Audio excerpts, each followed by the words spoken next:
आनंद आनंद परमानंद सतगुरु मंगनानंद जी साहिब सत्संग आश्रम डेरा सतगुरु प्रीतानंद जी साहिब धाम निगाना जिला भिवानी हरियाणा के सौजन्य से गुरु नानक देव जी ने कहा है, पढ़िया ही जीते बरस बरस पढ़िया ही जीते मास, पढ़िए जेती आरजा पढ़ाई जेते सास, नानक लेख एक गल होरू हऊ में झखना झाख। एक बार का जिक्र है कि महान सूफी दरवेश शम्स तबरेज ने परमात्मा के आगे सच्चे दिल से दुआ की कि हे मालिक, मुझे अपने ऐसे प्यारे का साथ दे जिसके साथ मैं तेरे प्रेम की बातें कर सकूं और जिसको तेरी जुदाई का ऐसे पीड़ा तिक्त था तेरे मिलाप की अकथनीय आनंद की कथा सुना सकूं। परमात्मा ने अपने प्रिय पुत्र की विनती सुनकर कहा, शम्स, अगर तू कीमत देने को तैयार है तो मैं तेरी इच्छा पूरी करने के लिए तैयार हूँ। शम्स तबरेज समझ गया कि परमात्मा क्या चाहता है। वह फौरन कहने लगा कि मैं अपना सिर भेंट करने के लिए तैयार हूँ। सिर देने से फकीरों का भाव अहम या होमे का त्याग करके कुल मालिक की रजा में आ जाना होता है। कुल मालिक खुश हो गया और शम्स की कूनियाँ ले गया, जहाँ उसकी मुलाकात वहाँ के मशहूर विद्वान मौलवी रूम से हुई, जिसे लोग जलाल उल दीन रूमी नाम से पुकारते थे और जिसका आदर देश का बादशाह भी करता था। जब शम्स तबरेज उसके पास पहुंचा तो मौलवी रूम एक सरोवर के किनारे बैठा माथे पर बल डाले ध्यान से अपने हस्तलेख पढ़ रहा था, पांडुलिपियाँ। शम्स तबरेज ने उसको इस हालत में देखकर कहा, मौलाना साहब बड़े व्यस्त दिखाई देते हो, ये क्या है जो पढ़ रहे हो? मौलवी कहने लगा, ये गूढ़ रहस्य में कीमती पांडुलिपियाँ हैं, बड़े बड़े विद्वान इनको नहीं समझ सके। मैं इनमें बयान किए गए इलाही भेदों को समझने की कोशिश कर रहा हूँ। मौलवी रूम ने लंबी सांस ली और दरवेशों का पहनावा पहने शम्स तबरेज की ओर देखकर कहा, भले आदमी, ये ब्रह्म ज्ञान की बातें तेरी अकल से बाहर हैं। इन गूढ़ समस्याओं को समझने के लिए सूक्ष्म बुद्धि की आवश्यकता है। शम्स तबरेज मुस्कुराया पर चुप रहा। पलक झपते ही उसने आगे बढ़कर रूमी के हाथों से पांडुलिपियों का बस्ता छीन लिया और सरोवर में फेंक दिया और बोला, भले आदमी, ब्रह्म ज्ञान किताबों में नहीं होता। अपनी सारी उम्र की कमाई नष्ट हुई देखकर मौलवी रूम को धक्का लगा। ये सोचकर उसका दिल बैठ गया कि मेरी इतनी कीमती पांडुलिपियों का सत्यानाश हो गया। फिर भी उसने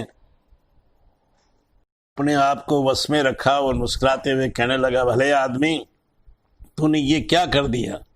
तू और जो चाहे जानता हो ये नहीं जानता कि मेरी पांडुलिपियां नष्ट करके तूने दुनिया का कितना बड़ा नुकसान किया।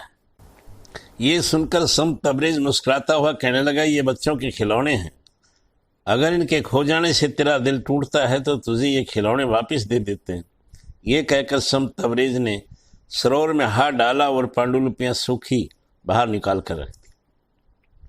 पहले शम्स तबरेज ने मौलाना की पांडुलिपियां पढ़ते देखकर कहा था कि ई चिस्त, ये क्या है? अब पानी में से उन्हें सूखे निकाल कर देखकर मौलवी रूम कहने लगा, ई चिस्त, ये क्या है?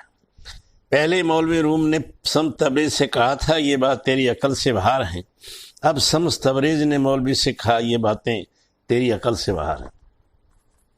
मौलवी रूम ने देखा कि पांडुलिपियों का एक अक्षर भी नहीं भीगा। समझदार था, झट समझ गया कि परमात्मा ने इस दरवेश को सच्चे ज्ञान का सच्चा रास्ता दिखाने के लिए मेरे पास भेजा है। वह एकदम शम्स तबरेज के कदमों पर गिर पड़ा और विनती की कि मुझे अपनी शरण में ले ले। चुनाचे शम्स तबरेज ने उसको बैत कर दिया, नाम का भेद बख्श दिया।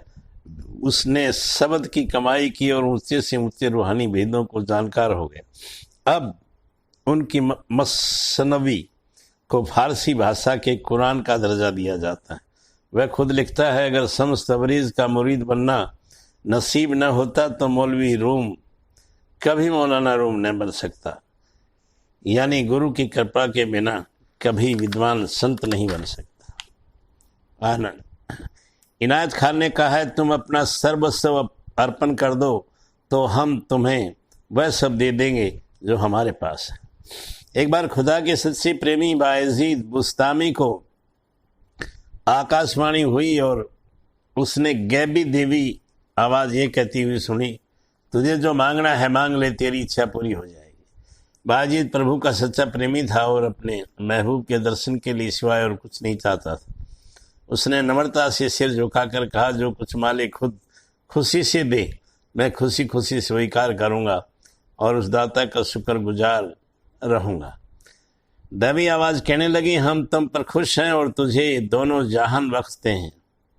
हम तुझे आकाश पाताल और इनमें दरमियान जो कुछ है वह सब कुछ बख्शते हैं। बायजीद बुस्तामी दाते नहीं दाता को मांगता था। वह कहने लगा, सब कुछ का दाता मेरा मालिक मेरे दिल को जानता है। दैवी आवाज़ फौरन बोली, बायजीद हमसे हमें मांगता है, अगर हम तुझे मांग लें तो। यह सुनकर बायजीद समझ गया कि ये मेरे प्रियतम की आवाज़ है। वह खुशी से चीख उठा, मेरे मालिक, मैं सच्चे दिल से कहता हूँ कि अगर तू क़यामत के दिन मुझे नरकों की आग में कूदने का हुक्म दे तो मैं फ़ौरन उसमें कूद जाऊँगा। मेरी एक ठंडी आह ही नरकों की आग ठंडी कर देगी, क्योंकि मुझे पता है कि तेरी इसकी आग के सामने नरकों की आग बुझे कोयले से अधिक नहीं है। बायजीद ने अपनी बात पूरी नहीं की थी कि देवी आवाज़ बोली, हम तेरे साथ वायदा करते हैं कि तू हमारी तलाश कर, तुझे हमारा दीदार जरूर होगा।